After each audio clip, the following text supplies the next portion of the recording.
இந்துக்கள், இந்து மதம், இந்து கடவுள்கள், இந்த பெயர்கள் எல்லோரும் எங்கிருந்து வந்தது, தோன்றியது என்று ஆராய்ந்தால் முதலில் நமக்கு தெரிய வருவது வேதங்கள் தான். ரிக், யஜுர், யதர்வன, சாம வேதங்கள். கடைசியாக எழுதப்பட்டது தான் இந்த அதர்வன வேதம். அந்த வேதத்திலே பல கடவுள்களை குறிப்பிடுகின்றனர். அதில் ஒன்று முக்கியமாக ருத்ரன். அந்த ருத்ரன் தான் பிறகு சிவனாக வடிவெடுத்தது. பிறகு புராணங்கள் தொடங்கியது. சிவபுராணம். சிவனுக்கு மனைவி பார்வதி, பிள்ளைகளாக முருகன், விநாயகன். இப்படி அதுபோல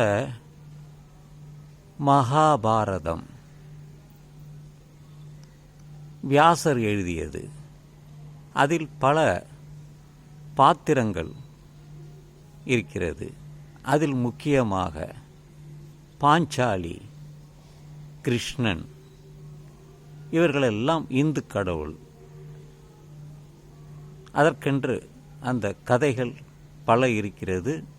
பல நாடுகளில் வழங்கி இருக்கிறது. இன்றும் அதை நாடகமாகவோ அல்லது சினிமாகவோ அவர்கள் எடுத்து வெளியிடுகின்றனர். இதைத் தவிர பெண் தெய்வங்கள் மீனாட்சி, காமாட்சி, தாட்சாயினி, கருமாரியம்மன் என்று பல அம்மன் பெயரில் பல கோயில்கள் இருக்கின்றன. இதெல்லாம் ஒரு தாயின் அவதாரமாக அவர்கள் அந்த கோயிலை எல்லாம் கட்டினார்கள். அதற்காக அவர்கள் பூஜைகள், மக்கள் மீது ஒரு நம்பிக்கை வேண்டும், தாய் மீது நம்பிக்கை வேண்டும் என்பதற்குத்தான். இன்னும் சில கிராமங்களில் பார்த்தால் முனீஸ்வரன். 2 நாள் முன்பு ஒருவரிடம் பேசிக்கொண்டிருந்தேன். அவர் சொன்னார், எனது குலதெய்வம் எங்கள் தாத்தா, பாட்டி, முப்பாட்டன், முப்பாட்டி இவர்கள் காலத்திலிருந்தே நாங்கள் வழிபடுகின்ற ஒரு குலதெய்வம்தான் முனீஸ்வரன். அந்த ஈஸ்வரன் என்ற பெயரை முனி என்றதையும் எடுத்துக்கொண்டு அவர்கள் முனீஸ்வரன் என்று, தண்டீஸ்வரன், இப்படியெல்லாம் ஈஸ்வரனுக்கு பல கோயில்கள், பல பெயர்கள் உண்டு. சிவன் என்பது ஒரு பெயர், முனீஸ்வரன், ஈஸ்வரன் என்பது மற்ற பெயர்கள். இப்படித்தான் கிராமத்தில் யார் நல்லவர்களாக உதவி செய்தார்களோ அவர்கள் காலப்போக்கில் தெய்வங்களாக மாறிவிட்டார்கள்.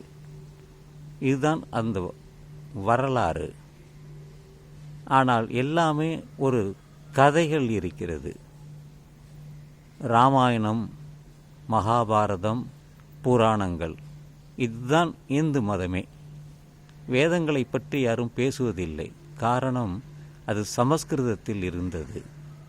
அது எழுதப்படாதது, பேசப்படாத இருந்தது. யாருக்கும் அது தாய்மொழியாகவும் இல்லை. எந்த தாயும் அதை பேசவில்லை.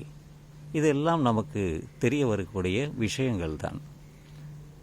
இப்படித்தான் இன்று நாம் சென்னையிலே அல்லது தமிழ்நாட்டிலே அல்லது ஆந்திராவிலே அல்லது இந்தியாவிலே பல இடங்களுக்கு நாம் செல்லும் பொழுது அங்கே சிலைகளை வைத்திருப்பார்கள்.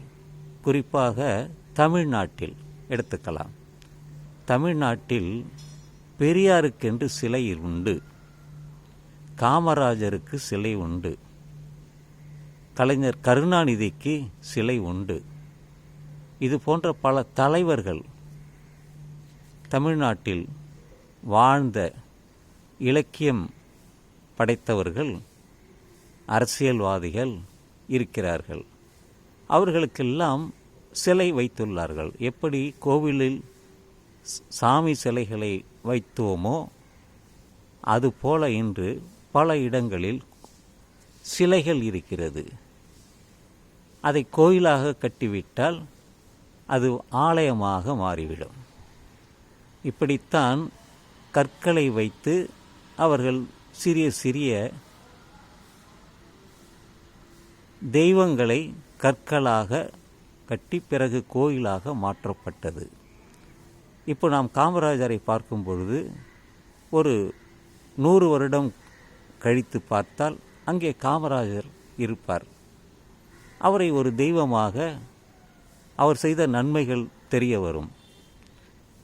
எல்லோரையும் படிக்க வைத்தார், மதிய உணவு திட்டத்தை தொடங்கினார் என்றெல்லாம் அவர்கள் எழுதுவார்கள். நடந்ததுதான். அதனால் அவரை, காமராஜரை ஒரு தெய்வமாக மாற்றிவிடுவார்கள். காமரீஸ்வரன் என்று கூட பெயரை மாற்றலாம். பல பெயர்கள் இன்று மாறிவிட்டது, பழைய பெயர் அல்ல. இன்று நாம் மதுரை என்று சொல்கிறோமே, அதற்கு பெயர் பல பெயர்கள் உண்டு. காலப்போக்கில் எல்லாம் மாறிவிட்டது. அதுபோலத்தான் பல ஊரில் பல பெயர்கள் நடைமுறையில் வந்துள்ளது. உண்மையிலேயே நாம் ஆராய்ந்தால் இறைவன் அல்லது கடவுள் என்று யாராவது இருக்கிறார்களா என்றால் இப்படி சொல்லப்பட்ட விஷயங்கள் தான் அந்த பெயர்கள் எல்லாம் வந்தது. அதை எல்லோரும் நம்புகிறார்கள். அந்த நம்பிக்கை அவர்களுடையது. அந்த நம்பிக்கை, அதை நம் குறை சொல்வதற்கு எதுவுமே இல்லை. அதுபோல பேய், பிசாசு இன்னமும் மக்களிடையே அந்த நம்பிக்கை இருக்கிறது. எப்படி கடவுள் நம்பிக்கை இருக்கிறதோ அதுபோலவே இந்த பேய், பிசாசு என்ற நம்பிக்கையும் பலரிடம் இருக்கிறது. குறிப்பாக கிராமங்களில் பார்த்தால் நமக்கு தெரியும்.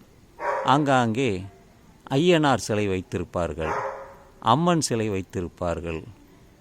இதெல்லாம் எல்லா கிராமங்களிலும் இருக்கும். அவர்களெல்லாம் நோய் வந்துவிட்டால், ஆத்தா அவள் சோதிக்கிறாள், அம்மன் சோதிக்கிறாள் என்று அவர்கள் சில வழிபாடுகளை செய்வார்கள்.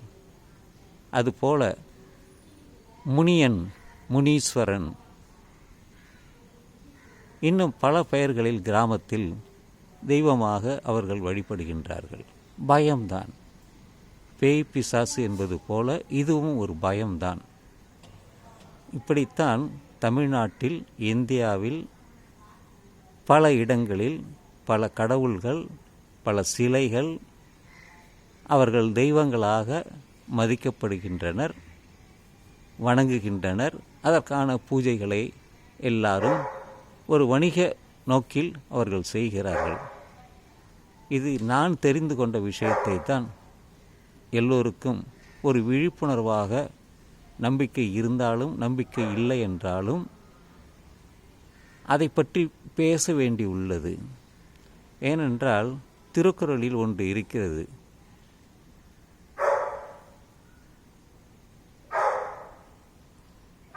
பொய் கூட அது தவறில்லை என்றால் ஒற்றுக்கொள்ளப்படும். வாய்மையும் பொய்மையிடத்து புரை தீர்ந்த நன்மை பயக்குமெனின். கடவுள் இருக்குன்னு சொல்கிறதுனால யாருக்கும் எந்த துன்பமும் இல்லை. சொல்லலாம், சொல்லிக்கொண்டே இருக்கலாம்.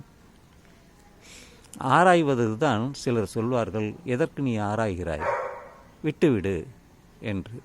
அப்படி விட்டு விட்டதால் தான் இன்று அது புறையோடு இருக்கிறது எல்லோர் மனதிலும்.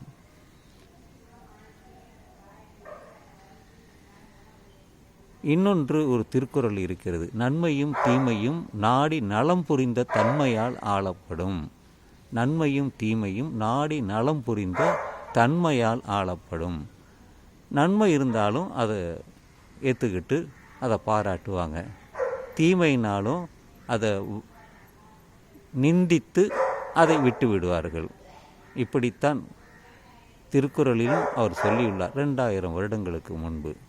இது சொல்ல வேண்டுமென்றால் நமக்கு புத்தரை பற்றி சொல்லலாம், மகாவீரரை பற்றி சொல்லலாம், இன்னும் பல விஷயங்கள் இந்த மதங்களுக்கு, இந்து கோயில்களுக்கு எதிராக இருக்கிறது. இதை ஒரு தகவலுக்காகத்தான் திரும்ப திரும்ப இதை பற்றி என்னுடைய யூடியூப் சேனல் சிதம்பரம் கொள்ளிடத்தின் வழியாக நான் தெரிவிக்கிறேன். அந்த சுதந்திரம் எனக்கு இருக்கிறது. நீங்கள் அதை ஏற்றுக்கொள்ளலாம், மறுக்கலாம். ஆனால் செய்தி உங்களுக்கு வந்து சேரும். அதை பரீட்சித்து இது சரியா அல்லது தவறா என்று ஆராய்வது உங்கள் கையில் இருக்கிறது என்று சொல்லி இந்த காலை பதிவை நான் நிறைவு செய்கிறேன். இது ஒரு 11 நிமிடங்கள் இந்த வீடியோ போகும். முழுவதுமாக கேளுங்கள். உங்களுக்கு மனதிலே தோன்றக்கூடிய கருத்துக்களை எழுதுங்கள். அப்பொழுதுதான் எனக்கு அதை பற்றி புரிய வரும். வாழ்க தமிழ், வாழ்க தமிழ்நாடு.